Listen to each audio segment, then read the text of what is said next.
Hey there. Subscribe to my channel. And also press this bell icon. Rain-covered streets shimmered beneath the pale glow of the city lights as Aria stepped out of the bus, clutching her thin coat tighter around her shoulders. She had come to this city to start over, to escape a past that had drained her spirit and left her trust shattered. The night breeze was cold, but not as cold as the loneliness she had carried for years. Aria worked late shifts at a small library cafe, a quiet place tucked between tall buildings and busy streets. Most customers came for silence and comfort, and Aria offered both with a gentle smile that rarely reached her eyes. Tonight had been longer than usual, crowds, orders, stocking shelves, and she was exhausted. She only wanted to reach her small rented room and sleep. Halfway down the dim street, she heard hurried footsteps behind her. She turned, startled, but before she could react, a man stumbled into the narrow alley beside her. His breath was sharp, his movements tense, and he looked over his shoulder like someone being chased. Aria froze. The man was tall, dressed in a charcoal suit soaked from the rain, with hair tousled and eyes intense under the flickering streetlight. He didn't look dangerous, but he did look desperate. "Please," he whispered. "I need help." Aria hesitated. Her instincts told her to walk away. Her heart told her she couldn't ignore someone in trouble, not when she knew how it felt to need help and find none. But before she could decide, two unfamiliar men appeared at the end of the street, scanning the area. The stranger's panic deepened. Aria stepped toward him without thinking. "What do you need?" she asked quietly. He swallowed hard, eyes never leaving hers. "Just, for a moment, pretend you know me." Aria didn't understand what he meant until the two men at the end of the street started walking toward them. The stranger took one shaky breath. "I'm sorry," he whispered. And then he pulled her closer. Aria's eyes widened as he leaned in, closer than a stranger ever should, but before she could protest, his lips brushed hers in a quick, restrained kiss. A kiss she didn't ask for. A kiss she hadn't expected, but strangely, not a kiss that frightened her. It lasted only a second, just long enough for the two men to pause, glance at the pair, and argue among themselves before walking past and disappearing around the corner. Aria stepped back immediately, breath uneven. Why did you do that?" The stranger exhaled shakily, running a hand through his drenched hair. "To make them think I wasn't the person they were looking for." His voice was apologetic, almost guilty. "I'm sorry. I shouldn't have involved you." Aria swallowed, trying to calm the rush of confusion and surprise. "Who were they?" The men hesitated. "People who want information I can't give them." His voice was steady, but his eyes revealed exhaustion, maybe even fear. Aria looked him over carefully. He didn't seem like a criminal. His clothes were expensive, tailored. His wristwatch was the kind only powerful men wore. And yet here he was, hiding in an alley, lost and vulnerable. "You should come inside," she said quietly, pointing toward her apartment building down the block.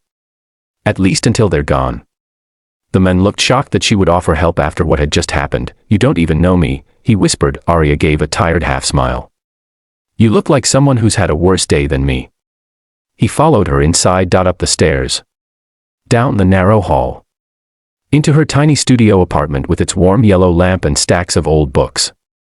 The men looked around, almost as if the simple home felt like a sanctuary. "Sit," she said gently. He did, sinking onto the edge of her small sofa. Aria brought a towel and handed it to him.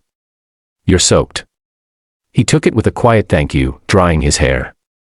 The silence stretched between them for a moment before he finally spoke. "My name is Adrian." Aria blinked. The name sounded familiar. Wait, wasn't there a billionaire CEO with that name? The youngest owner of a global tech company? A man whose face was all over business magazines. Aria studied him again. The sharp jawline. The confident posture beneath the exhaustion. The striking eyes. It was him. "You're Adrian Hale," she whispered. He sighed softly. "Yes." Aria felt her heartbeat spike.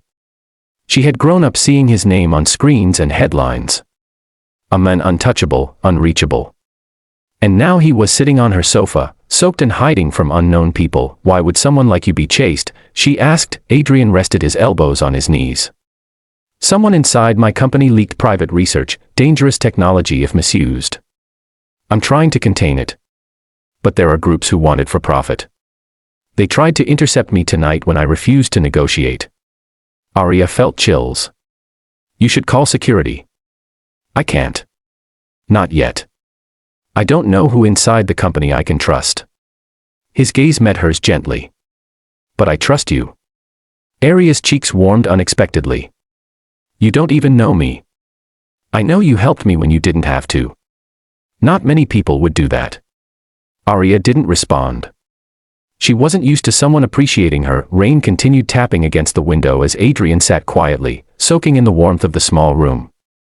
Aria sat across from him, unsure what to say. The earlier kiss replayed in her mind, unwanted, unexpected, but strangely soft and careful. Not forceful, not aggressive. Almost apologetic. Adrian noticed her discomfort. About earlier. I'm truly sorry. I acted without thinking. She nodded slowly. I understand. You were scared. I was, he admitted. But I promise, I didn't mean to make you uncomfortable. Aria surprised herself by offering a tiny smile. Well, you didn't exactly scare me. Just shocked me. A hint of relief flickered in his eyes. Hours passed as they talked. About life. About fear. About carrying burdens quietly. Aria told him about her past, the controlling relationship she escaped, the loneliness she was rebuilding from. Adrian shared the weight of being responsible for thousands of employees and the fear of failing them. For the first time in years, Aria felt truly listened to. When the rain finally softened, Adrian stood. I should go now. I've already troubled you enough. Aria walked him to the door. Will you be safe? I will now. He paused, then looked at her with sincerity. You helped me tonight more than you know. Aria brushed a strand of hair behind her ear. Take care. Adrian hesitated. Aria, may I see you again? Properly. Without running from anyone. Aria's breath caught. Part of her wanted to say no, her life had been quiet for so long. But another part, one she thought was long dead, whispered yes, we'll see, she said softly. Adrian smiled, a real, warm smile. Then I hope the answer is yes. He turned to leave, but before he walked away, he looked back. That kiss, he said quietly, was wrong of me. But if someday you ever allow it, I'd like to give you one that's not stolen. Aria's heart fluttered in a way she didn't expect. When the door closed, she leaned against it, exhaling shakily. She had met a man she was never supposed to cross paths with. A man whose world was too big for her. Too dangerous. Too different, but fate had pushed their paths together, with a kiss she never asked for, and somehow, she knew this was only the beginning.